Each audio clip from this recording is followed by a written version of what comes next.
Do you hear the coyotes? Every single night at this time, they hoot and holler and they have a little concert of their own.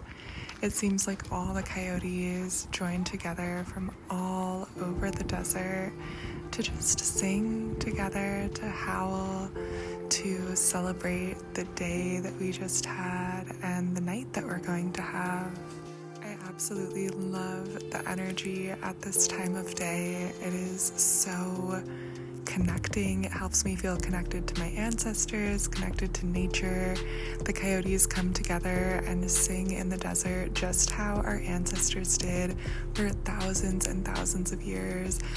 So long ago, and it is such a blessing to be able to walk in their footsteps every single evening under this beautiful sky and to just regulate my nervous system, remind my brain that all of the worries, all of the stresses, and all of the problems that I thought were the end of the world are actually not even close to it, because the world is so big and is so vast and is so expansive, and it was literally made for me and you, made for us when we're feeling low, made for us when we're feeling high.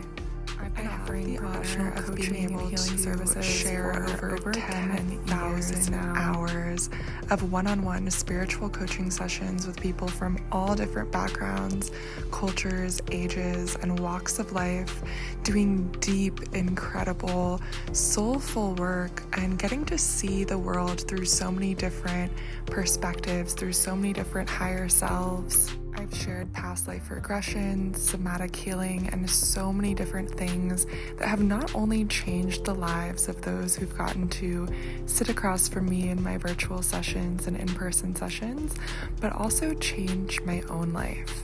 When I got trained to facilitate healing services, I had no idea that it would also create a spiritual awakening for me. I had no idea that I would get to witness the world through so many different perspectives and get to see the value in every single perspective, in every single soul, in every organism and living thing. I've gotten to take people through some of the deepest and most profound and darkest and lightest healing experiences of their entire life. And I've gotten to embark on my own journey as well. What I've learned through all of this professional work, this personal work, living a holistic and spiritual lifestyle is that you don't need to do something crazy to heal. You don't need to do something painful even. You don't need to go to Costa Rica and sit with some of the most powerful medicines, but if that calls to you, I support you wholeheartedly. You don't need to read every single book and try so desperately to change yourself. I think that we've really just gotten personal development and healing so backwards and so wrong, and for most of my life, I had it backwards and wrong too. If I could go back in time and tell my younger self absolutely anything, I would tell her that healing is just the process of becoming healthy. It's a journey of finding ways to love yourself more deeply than you ever have before, of finding ways to point out to yourself when you're being mean to yourself or when your harsh inner critic is getting out of hand, and how to bring yourself back to your heart. Healing is not some complicated, crazy scientific quantum thing, even though it is all of those things.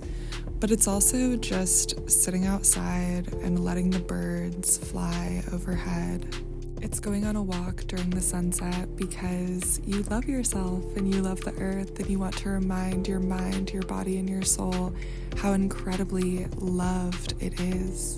Being a professionally licensed healer is so cool because I got to learn all of the science behind these things. I got to literally go to college and get a degree in human health and learn neuroscience and learn about why it's so important for our brains to see the sunset every single night. But what all of this science is telling us is exactly what we know in our hearts and know in our souls. The science is just our external validation or confirmation. The science tells us that we should dance more, that we should sing more, that we should take deep breaths. The science tells us that you can literally heal yourself from absolutely anything by just connecting with yourself. And maybe you've been feeling the way that I've felt in the past, knowing all of this information intellectually, knowing all of the science, but how do I actually feel better? How do I actually put it into practice and start to feel like the person that I know that I'm meant to be?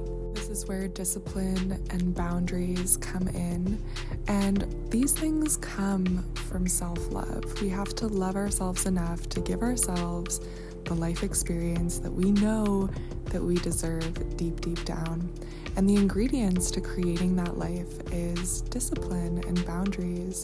I give myself time and space in my schedule every single day to go on this beautiful walk, to soak up the sounds of the earth, to take a wind bath and let the wind just surround my body and my aura, to take as much time as I want to examine how the colors of pink and purple and blue just wash together in the sky. I think that so often we think that we have to do some profound healing thing, but when you allow yourself to really have the space to be on this planet the way that you were designed to be, you might notice that healing can just happen. You might notice that you feel healthiest when you are in the wind, when you are in your imagination, in your creativity, and in your curiosity. Of course, green juices and early morning meditations are so helpful, but I feel like we've been taught or told that the more strict and the more that we do, the happier we'll be. And for myself, I've found that it's actually the complete opposite. I use my discipline and my boundaries to give myself space to make love to the sunset and the wind and my heart and the earth every single evening, and also have space to do all of the things that my human self needs to do.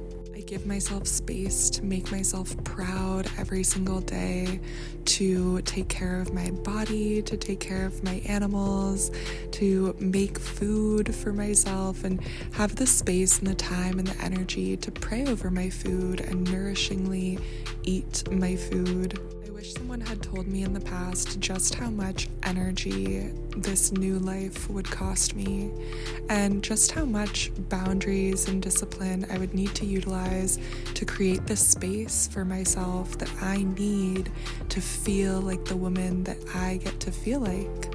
I wish someone had told me that there's nothing wrong with me, there's nothing different about me and the women that I look up to or the women that I want to be like. And if I want to become the absolute best version of myself, all it takes is seeing myself as someone who deserves the absolute best.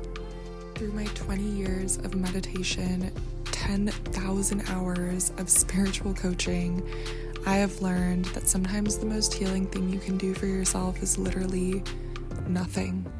Just putting your hands on your heart, just listening to the sounds of the wind, listening to the sounds of the birds. And all of the science that we were talking about earlier, it all points to this too. Bird songs are proven to relax your nervous system, to literally create inner peace where you would have otherwise felt stress. When we allow ourselves to witness the sunrise and the sunset, it resets our circadian rhythm. This is the part of our brain that helps us connect to the earth and connect to ourselves and our intuition. This is an actual gland in the brain called the pineal gland. And when we do activities like this, we can actually reset and restore our cognitive function in this way and allow ourselves to feel so much more mentally clear and happy and connected. I wish someone had told me that there's literally nothing wrong with me and I just need to start showing up for myself with love, with kindness, with softness, and with grace. If you've been spinning on this hamster wheel of trying to figure things out, I want you to know that you can step off.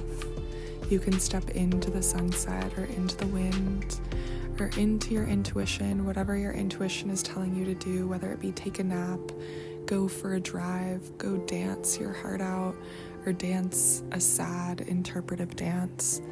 All of it is sacred, and we've just been conditioned to believe that there has to be an explanation or there has to be a reason why we're doing the things that we're doing. But what if this was your permission to just be yourself and to know that that self is worth being, worth expressing, worth celebrating, and worth loving? I want to live in a world where your authentic expression is absolutely unbridled in everything that you do.